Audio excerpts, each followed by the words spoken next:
حضرت فضیل بن عیاض رحمۃ اللہ تعالی علیہ فرماتے ہیں کہ ایک بندہ حج کے لیے جاتا ہے. جب حج کے لیے وہ جاتا ہے تو ہر 2 رکعت کے بعد وہ کیا کرتا ہے, ہر 2 قدم تھوڑے 2 قدم چلتے ہیں, پھر 2 رکعت نفل پڑھتا ہے. تو ایک شخص اس سے پوچھتا ہے بھائی کیا کر رہے ہو یہ؟ اور اگر کسی کا یہ بات سمجھ میں نہ آئے, یہ کیسے ہو سکتا ہے بھائی امام صاحب کہ تھوڑا سا قدم چلے آگے اور 2 رکعت نفل پڑھ رہے ہیں, یہ تو انبلیویبل, یقین نہیں آ رہا. سمجھ میں آ جائے گی, کیسے آئے گی سمجھ میں کہ اب بندہ مدینے جا رہا ہے, ہر 2 منٹ بعد فوٹو لے رہا ہے آن لائن. میں ابھی حجر اسود کو چھونے لگا ہوں, آپ کو بھی ویڈیو دکھاؤں گا. میں ابھی یہاں پہ جا رہا ہوں, دیکھیے ابھی ہم سڑک پر ہیں, یہاں پر بس میں بیٹھنے والے, ہر 3 منٹ بعد اس کا اسٹیٹس اپڈیٹ ہو رہا ہوتا ہے, وہ بتا رہا ہوتا ہے میں اس راستے سے گزر رہا ہوں. اب نیت دار و مدار, اب اس کی نیت اچھی ہے تو سبحان اللہ, نیت میں ریاکاری ہے تو پھر پکڑ ہے.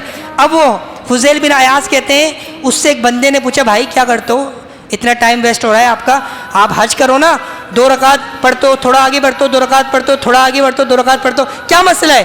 ہاں مسئلہ یہ ہے کہ تمہیں نہیں پتا, اللہ پاک کے نبی نے فرمایا جو بندہ حج کے لیے آتا ہے اللہ تعالیٰ سارے گناہوں کو معاف فرما دیتا ہے. اللہ تعالیٰ کی رحمت کے بادل یہاں پر برس رہے ہوتے ہیں, چمک رہے ہوتے ہیں. اب تمہیں نہیں پتا اللہ تعالیٰ نے اپنے گھر کے زیارت عطا فرمانے کے لیے مجھے بلا رہا ہے, ہر قدم پر اس کا شکر ادا کر رہا ہوں, ہر قدم پر اس کا شکر ادا کر رہا ہوں. اور یہی فضیل بن عیاض ہے, کہتے ہیں ایک بندہ دعا مانگتا ہے, اور دعا مانگتا ہے تو خانہ کعبہ میں جب انٹر ہو جاتا ہے تو ہر جو دعا مانگ رہا ہوتا ہے دوسری دعا مانگتا ہے.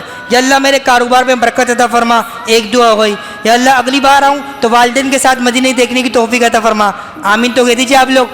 یا اللہ پاک مجھے اپنے کرم سے داخل جنت فرما دے. اب مختلف ڈفرینٹ اس کی دعا ہوتی ہیں, جو بھی اس وقت کی وہ دعا مانگتا ہے.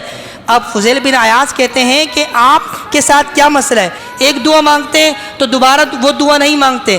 وہ کہتے ہیں کتنی پیاری مثال دیتے ہیں, کہتے ہیں کہ یہ بتاؤ دنیا دار بندے کو اگر اللہ تعالیٰ مال عطا فرما دے اور کوئی بندہ, بلکہ کوئی بندہ نہیں بلکہ کثرت سے اس کے دروازے پر لوگوں کی ایک تعداد ہو کھڑے ہو جائے, بندہ جس کو اللہ تعالیٰ نے دنیا کا مالدار شخص امیر ترین بنا دیا, وہ دروازے سے باہر نکل کے دے گا یا نہیں دے گا؟ وہ دے دے گا, کراؤڈ اتنا جمع ہے. اب وہ کیا کہتے ہیں, کہتے ہیں جب ایک دعا میں مانگتا ہوں نا, میرا عقیدہ ہے اللہ تعالیٰ مجھے ضرور عطا فرما دے گا, اس لیے دوسری دعا مانگتا ہوں کیونکہ وہ تو سارے جہاں کا خزانے کا مالک ہے. ساری دعا یہاں پر مانگتا ہوں کہ اللہ تعالیٰ ایک دعا کو میری قبول فرما لے گا, ایک دعا کو میری قبول فرما لے گا. یہ ان کا یقین کامل تھا کہ جب ہم خانہ کعبہ میں داخل ہوں گے تو ساری دعائیں اللہ تعالیٰ قبول فرما لے گا.